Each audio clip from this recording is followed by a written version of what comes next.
అందరికీ శుభోదయం. ఏప్రిల్ 17, 2025 మదనపల్లి మరియు కలికిరి మార్కెట్ సంబంధించిన సమాచారం. ముందుగా కలికిరి మార్కెట్లో ఇవాళ దిగుమతి భారీగా పెరిగింది.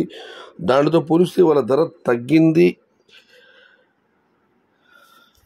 డిమాండ్ తగ్గింది కాబట్టి టమోటాలు అమ్మలేకపోతున్నామని అక్బర్ గారు నాతో చెప్పడం జరిగింది. ఈ ధరల విషయానికి వస్తే ఈ ఫిల్టర్ పొడి అనుకోవాలి మినహాయిస్తే 60 రూపాయలు తగ్గించి 60, 70, 80 ఇవి అత్యధికంగా ఆధారపడి యావరేజ్ ధరలు. టాప్ క్వాలిటీలు ఉంటే మాత్రమే 90 నుంచి 100. కేవలం కొన్ని 1-2 లాట్లు మాత్రం 120 రూపాయలు. Today Kalikiri market tomato small boxes 50 rupees starting rate, 90 rupees ending rate. Top అంట 100 to 120 రూపీస్. ఇక మదనపల్లి మాట విషయానికి వస్తే ఇప్పుడు పలు మండీల మేస్త్రులతో మరియు రైతు మిత్ర మండి అధినేత వెంకటేష్ గారితో ఫోన్లో మాట్లాడడం జరిగింది. వారి ఇచ్చిన సమాచారాన్ని ఒకసారి బేరీ చూస్తే క్రోడీకరిస్తే మదనపల్లి మార్కెట్లో ఇవాళ 1-2 మండీలకు మాత్రమే దిగుమతి తగ్గింది. ప్రతి మండీ కానీ నిన్నటితో పోలిస్తే ఇంచుమించుకు వచ్చింది, మరుగులు పెరిగింది. మొత్తం మీద అయితే మదనపల్లి మార్కెట్లో నిన్నటితో పోలిస్తే దిగుమతులు పెద్దగా మార్పు లేదు, కాస్త అటు ఇటుగానే వచ్చింది. ఇది ఈరోజు మదనపల్లి మరియు కలికిరి మార్కెట్ సంబంధించిన సమాచారం.